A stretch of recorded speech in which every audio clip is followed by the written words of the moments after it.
So welcome back to another video. This is TeamOverclocked bringing you guys an $800 gaming PC build for the months of September and October 2016.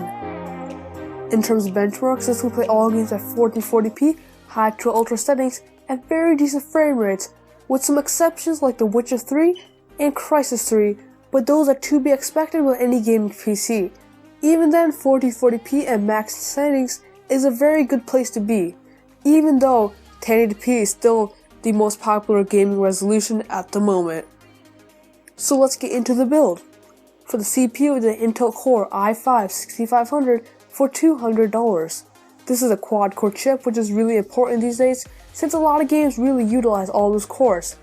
It's also clocked at 3.2 GHz, which is good enough for gaming, and it does have a turbo boost up to 3.6 GHz, so you shouldn't be worrying about the clock speed at all. It's also based on the newest Intel architecture, Skylake, so you know you're getting the best from Intel. For the motherboard, we have the Gigabyte G2A B150M-DS3H for $64. This has 4 RAM slots, 6 SATA 6GB/s ports, and USB 3.0 headers. It also uses the Intel B150 chipset, which is pretty good.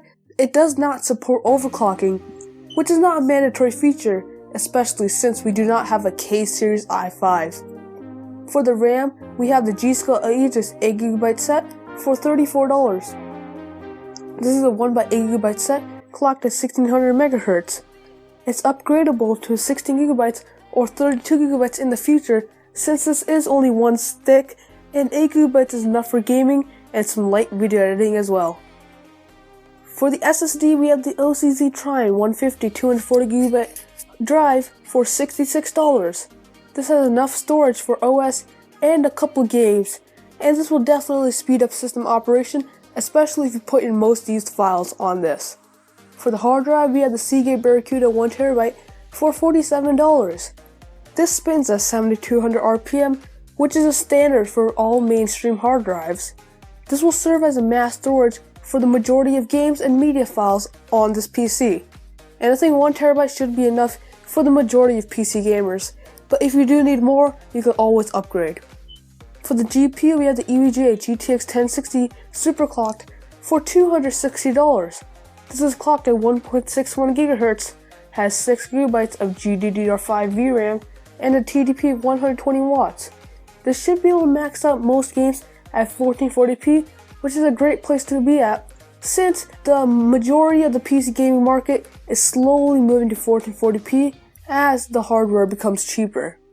And this is great for some entry-level VR as well, like with the HTC Vive and Oculus Rift. This also beats the RX 480, which is the AMD offering at this price point.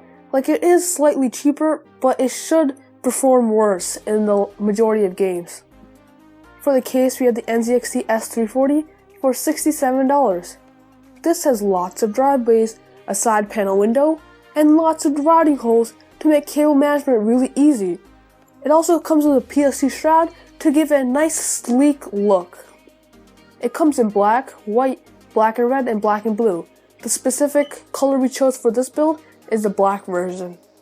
For the power supply, I got the EVGA 600B ATX power supply for $52. Now this leaves room for many upgrades, like a GTX 1070, 1080, or an i7. It's also 80+ bronze certified, and EVGA has a great track record with power supplies since they're known for having really good capacitors. So that's all for today. If you liked the video, please overclock the like button. If you didn't like this video, please dislike this video and subscribe to get more content like this, and I'll see you guys in the next one.